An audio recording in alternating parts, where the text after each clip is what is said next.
बच्चों, let's read this question. So this question says moon cannot be used as the communication satellite of earth because, okay, option A is the distance between the earth and moon is not proper.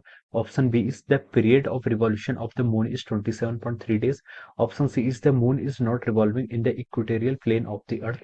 Option D is none of the above. Okay, तो चलिए बच्चों, अब हम इस question को start करते हैं। तो देखिए बच्चों, इस क्वेश्चन का की कॉन्सेप्ट आप क्या लिख सकते हैं? The key concept of this question is, इस क्वेश्चन का की कॉन्सेप्ट आप लिख सकते हैं नेचुरल कम्युनिकेशन सैटेलाइट लिख सकते हैं, या फिर लिख सकते हैं हम नेचुरल सैटेलाइट। क्या लिख सकते हैं हम? Natural satellite. Okay, natural satellite is the key concept of this question. Okay, तो देखिए बच्चों, अब हम इस क्वेश्चन को स्टार्ट करते हैं। तो देखिए बच्चे, जो आपका मून है, मून की आपका एक natural satellite. Okay, moon is not an artificial satellite. Okay, और हम ये भी कह सकते हैं कि जो आपका मून है, मून के आपका एक एक्टिव सैटेलाइट नहीं है। ओके, ये आपका किस्मत है। इट्स क्या लिख सकते हैं इसमें? It is not an active satellite. It is not an active satellite. ये आपका एक्टिव सैटेलाइट नहीं है। ये आपका किस कैटेगरी में आता है? ये आपका आता है पैसिव सैटेलाइट की कैटेगरी में। It is not an active satellite but A passive satellite. Okay, तो देखिए, एक्टिव और पैसिव सैटेलाइट का क्या मतलब होता है? जो आपकी देखिए एक्टिव सैटेलाइट होती है, एक्टिव सैटेलाइट में क्या होता है आपका? एक्टिव सैटेलाइट जो होती है आपकी, उसमें क्या होता है? आपके एंटीना सिस्टम्स होते हैं, उसमें आपके पावर सप्लाईज होती हैं, रिसीवर्स होते हैं, और आपके क्या होता है? ट्रांसमीटर होते हैं, और आपके एम्पलीफायर होते हैं। Okay, so this are the examples of our active satellite. और जो आपके पैसिव सैटेलाइट होती है, पैसिव सैटेलाइट क्या होती है? इसमें आपका कुछ भी नहीं होता, बस एक क्या होता है आपका मेटल कोटेड, इसमें बैलून्स होती हैं, या फिर क्या होते हैं आपके मेटल के क्या होते हैं? स्फीयर्स होते हैं, जो कि आपके करते हैं सिर्फ आपके रिफ्लेक्टर की तरह काम करते हैं। किसकी तरह? रिफ्लेक्टर की तरह। यानी कि कोई सिग्नल आता है तो उनको रिफ्लेक्ट करके बैक टू द अर्थ क्या कर सकते हैं? सेंड करते हैं। ओके, तो हम ये बोल सकते हैं कि जो आपकी मून है, मून की आपकी एक नेचुरल सैटेलाइट है। It is not an artificial satellite.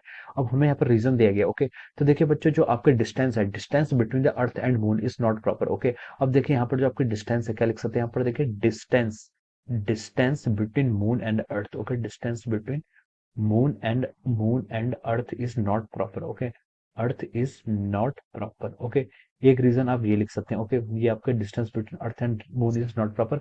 और जो आपका देखिए अर्थ का पीरियड ऑफ रिवॉल्यूशन, अर्थ कितने आवर्स में एक अपना रिवॉल्यूशन कंप्लीट कर देता है? Period of revolution of the earth is over 24 hours. Okay, तो एक रिक्वायरमेंट तो इसकी ये होनी चाहिए क्या, कि जो आपकी सैटेलाइट है उसको उसका पीरियड ऑफ रिवॉल्यूशन कितना होना चाहिए? आपका 24 आवर्स होनी चाहिए। और इट शुड भी, जो आपका जो उसका क्या ऑर्बिटिंग प्लेन है, जो उसका ऑर्बिटिंग प्लेन है, it should be on the equatorial plane of the earth। हम क्या लिख सकते हैं? It should be on the equatorial plane of the earth. वो कहाँ पर होना चाहिए आपका? Equatorial plane of the earth में होना चाहिए। तभी वो क्या करेगी? एज ए सैटेलाइट क्या कर पाएगी? आपका एक्ट कर पाएगी। ओके, तभी वो क्या कर पाएगी? आपकी एज ए सैटेलाइट की तरह क्या कर पाएगी? एक्ट कर पाएगी। Okay, so this are the reasons. Okay, तो अब देखिए, अब हम यहाँ पर ऑप्शंस की तरफ मूव करते हैं। ऑप्शंस में लिखा है कि moon cannot be used as the communication satellite of the earth because, option A में लिखा है distance between the earth and moon is not proper. Okay, तो ये ऑप्शन क्या आपका बिल्कुल करेक्ट है। ऑप्शन बी में क्या गिवन है? The period of revolution of the moon is 27.3 days. Okay, हाँ, मून का पीरियड ऑफ रिवॉल्यूशन क्या होता है?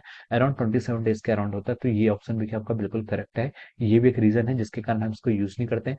एंड सी आपका जो लिखा है, the moon is not revolving in the equatorial plane of the earth. Okay, तो ये स्टेटमेंट भी क्या आपका बिल्कुल करेक्ट है। Okay, so A B C are correct. Okay, option D में क्या बोला उसने? None of this. ये क्या हो जाएगा? आपका इनकरेक्ट हो जाएगा। ओके, तो इस क्वेश्चन के जो आपके करेक्ट आंसर होंगे, किसके लिए हम यूज नहीं करते हैं, तो हम बोल सकते हैं यहाँ से जो आपका ऑप्शन ए बी सी है, ये तीन क्या होंगे इसके? तीनों ही ऑप्शंस क्या होंगे इसके? करेक्ट होंगे। ठीक है, option A B and C are the correct answer of this question. ये क्या होंगे आपके? इस क्वेश्चन के आपके करेक्ट आंसर्स होंगे। Okay, so option A, option B and option C, these three are the correct answer of this question. Okay, so I hope you all understood this concept. All the best and thank you so much.